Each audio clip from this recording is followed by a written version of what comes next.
சீமான் அண்ணனின் உருட்டுகள் இல்லைனா சேட்டைகள் எப்படினாலும் வச்சுக்கலாம். ஆல்ரெடி நம்ம ஒரு வீடியோ ஒன்று நம்ம போட்டிருந்தோம். அந்த சேட்டையோட கண்டினியூ பாட்டு தான் இது. பல பேர் கீழே வந்து கருத்துக்கள் தெரிவிச்சிருக்கீங்க. அது வந்து சுத்தபத்தமாக அழகாக தெளிவாக அவ்வளோ அழகான வார்த்தைகளோடு நீங்கள் பேசியிருந்தீங்க. அப்போவே தெரிஞ்சிச்சு உங்கள் அண்ணனோட வளர்ப்பு எப்படி அப்படின்ட்டு. உங்கள் அண்ணனோட வளர்ப்பை தான் நமக்கு தெரியும். ஏன்னா உங்கள் அண்ணனை கீழே இறங்கி வந்து அடிக்கிறவர் தானே, ரசிகர்களை மூஞ்சில் செவுடான்னு விழிக்கிறவர் தானே. அப்படின்னு இருக்க மூஞ்சில் வந்து அண்ணனுக்காக 2வது பாட் பாருங்க, பார்த்து மகிழுங்க. என் தம்பி வந்தா துணை முதல்வர் ஆக்குவேன், டிப்டி சீஃப் மினிஸ்டர். 26ல என் தம்பி வரான், 26ல யார் வர போறார்? தம்பி விஜயை தான் சொல்றேன். உச்சத்தை விட்டு விட்டு நான் அவ்வளவு வருமானத்தை விட்டு விட்டு வானுவ வீட்டு வாசல எவன்டா நின்னா? உன் வாட்ச்மேன் கூட நிக்கலையடா. அண்ணனுக்கு பார்த்துக்கிட்டீங்கன்னா மொத்தத்தில் 2 மூஞ்சி இருக்கு. 2 மூஞ்சின்னா ஒன்று அன்னியன் படம் பார்த்துருப்பீங்களா, அன்னியன் அம்பி, இந்த 2 மோடு இருக்குங்க. அண்ணன் வந்து திடீர்னு அன்னியன் மோடுக்கு போயிட்டாருன்னா வச்சு விளாசிடுவார். அம்பி மோடுக்கு வந்துட்டாருன்னா அவன் என் தம்பி, அவன் வந்து அப்படி வந்து ஒரு ரத்தம் கொதிக்கிற அந்த ரத்தத்திலே பிறந்த ரத்தத்திலே இது பண்ண ஒரு மாதிரி ஒரு டைலாக்லாம் ஒரு படத்தில் வரும். அந்த மாதிரி அண்ணன் வந்து 2 மோடில் இருப்பார். ஆனால் அந்த 2 மோடுக்கு ஒரு வித்தியாசம் என்ன தெரியுமா? 2 மோடில் அன்னியன் மோடில் இருக்கும்போது அம்மி மோடுக்கு தெரியாது, அம்மி மோடில் இருக்கும்போது அன்னியனுக்கு தெரியாது. இந்த 2 மோட்லையும் அவர் என்ன பேசுகிறோம் அவருக்கே தெரியாது. வெட்டி ஒட்டி போட்டுருவாங்க. அண்ணன் இங்கே பாருங்கண்ணே, காலையில் நீங்கள் இது பேசியிருக்கீங்கண்ணே, மதியம் இது பேசியிருக்கீங்கண்ணே, அப்போ எதுனே கரெக்டு அப்படின்னு சொல்லிட்டு நம்ம கேட்டோம்னா அது அவருக்கே தெரியாது. அதனால அண்ணனை இதை பற்றி பெருசாக எடுத்துக்காதீங்க. இதை வந்து தள்ளி விட்டுருங்க. அண்ணன் அப்படிதான்.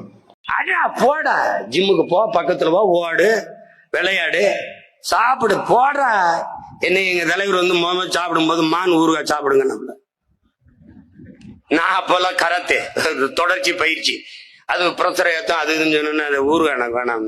அவரு பக்கத்துல எங்க அண்ணன் போட்டுக்கிட்டு சாப்பிடவே பயப்படுறாப்புல. இப்ப சண்டைக்கு பயப்பட மாட்டாரான்னு போட்டோன்னே தன்மான இடம் கொடுக்கல.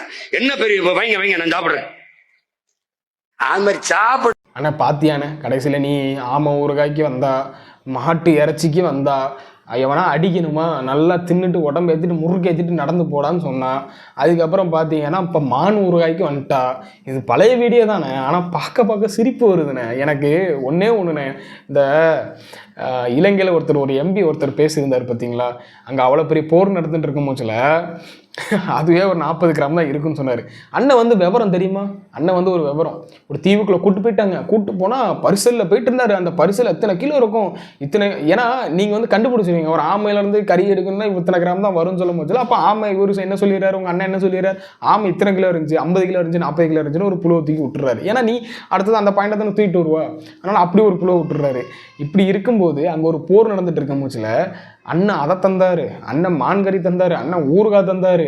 இதெல்லாம் நம்புற மாதிரியான இருக்கு. ஏதாவது ஒரு லாஜிக்கா பேசுனேன். சும்மா உன் இஷ்டத்துக்கு அடிச்சு விட்டுட்டு இருந்தா கேட்கறவெல்லாம் கேனைய நினைச்சு. ஆனா ஐயா விஜயகாந்த பாத்துக்க, மனசுல இருந்து பேசுவாப்ல, மக்களின் மொழியிலே பேசுவாரு.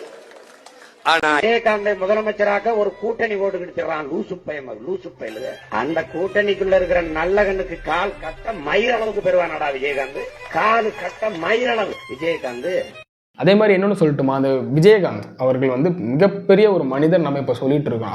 அவர் தான் இப்போ இந்த தமிழ்நாட்டுக்கு சிஎம்மாக இருந்திருக்கணும். அதுக்கான வாய்ப்பு இல்லாமல் அவர் அந்த மாதிரி மீடியா எல்லாமே டேமேஜ் பண்ணிட்டு, அதே மாதிரி வந்து இப்போ ஒரு பொக்கிஷத்தை வந்து இழந்துட்டோம் அப்படிலாம் நம்ம பேசிகிட்டு இருக்கிறோம். நான் ஒன்று சொல்லட்டுமா, விஜயகாந்த் அவர்களை ரொம்ப இழிவாகவும் கேவலமாக பேசுனதில் முதல் ஆள் யாருன்னு பார்த்தீங்கன்னா சீமான் அவர்கள்.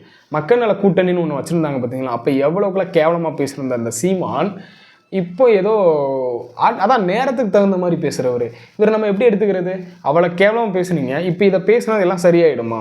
இதுதான் உங்கள் சீமான் அவர்கள். இங்கே வந்து நீங்கள் 1000 கருத்துக்கள் வைக்கலாம், 1000 இது வைக்கலாம். கேவலமாக ரொம்ப ஒருத்தனை வந்து தரக்குறையமா அப்படி பேசும்போது அதை எப்படி எடுத்துக்கிறது? இங்கே ஒரு பேச்சுரிமைன்னு ஒன்று இருக்குது.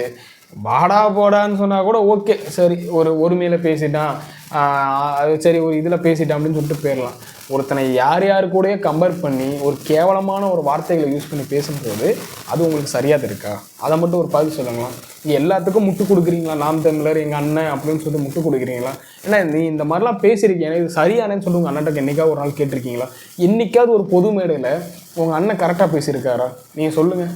என்றைக்கா ஒரு பொது மேடையில் யாருக்கா ஒரு மரியாதை கொடுத்து பேசியிருக்காரா? இல்லைன்னா கரெக்டாக இதுதான் இந்த அவங்க அண்ணன் தாண்டா கரெக்டுன்னு சொல்கிற மாதிரி என்றைக்கா ஒரு நாள் பேசியிருக்காரு? ஏதாவது ஒரு இடத்துல யாரையாவது டேமேஜ் பண்ணி பேசணும், இல்லைன்னா அசிங்கமாக பேசணும். இது வந்து சாட்டை என்ன இதே தான் பேசிகிட்டு இருக்கிறாரு. நானே ஒரு பரதேசி பையன், நானே ஒரு வெங்கம் பையன், என்னை நம்பி நானே ஒரு பிச்சைக்கார பையன். என்னை மாதிரி கேடுகட்ட மானங்கட்டவனும் கிடையாது. அவ்வளோதான். உங்கள் அண்ணன் வந்து யாருன்னு சொல்லிட்டு உங்கள் அண்ணனே சொல்லிட்டாரு. இதுக்கு மேலே நான் எதுவும் சொல்லணும்னு அவசியம் இருக்கா என்ன? அதனால் உங்கள் அண்ணன் யாருன்னு சொல்லிட்டு உங்கள் அண்ணனுக்கே தெரியாது. ஏன்னா வந்து உங்கள் அண்ணன் வந்து எந்த மூடில் இருப்பாருன்னே தெரியாது. அதனால் வந்து இதுதான் உங்கள் அண்ணன். புரிஞ்சு தெளிஞ்சு நடந்துப்பீங்கன்னு சொல்லிட்டு நான் நினைக்கிறேன். கீழே வந்து நீங்கள் கமெண்ட் செக்ஷனில் என்ன கேவலமாக திட்டுறதுனால இங்கே எதுவுமே மாறிட போகிறதில்ல. நீ கடைசி வரைக்கும் கதறிட்டுரு. நானாவது என் மூஞ்சை காட்டி நான் போடுறேன். நீ கடைசி வரைக்கும் கீழே மூஞ்சியும் காட்ட மாட்டேன், ஒன்றும் காட்ட மாட்டேன். நீ கீழே இருந்து கதறிட்டு மட்டும்தான் இருப்பான். நீ யாருன்னே தெரியாது. கீழே கதறவன் யாருன்னே தெரியாது. ஒரு ஃபேக் ஐடியாக இருப்பா. இல்லைன்னா ப்ரொஃபைலில் பிக்சர் இருக்காது. எதுவுமே இல்லாமல் பேசிகிட்டு இருப்பா. இப்படி பேசுகிறவங்களுக்கெல்லாம் வரும், வீடியோ வந்துக்கிட்டே இருக்கும். நம்ம சாப்பிட்டேன்னு சொல்கிற மாதிரி தான் வீடியோ வரும், வந்துக்கிட்டே இருக்கும். நீங்கள் யார் என்னன்னு சொல்லிட்டு தோல் உரிக்கப்படும். இங்கே திருநிதின்னு சொல்லிட்டு வாங்கிட்டு நீங்கள் என்ன பண்ணிகிட்ருக்கீங்க? திருநிதிக்கான கணக்கு வர்ற வரைக்கும் நான் பேசிக்கிட்டே இருப்பேன்.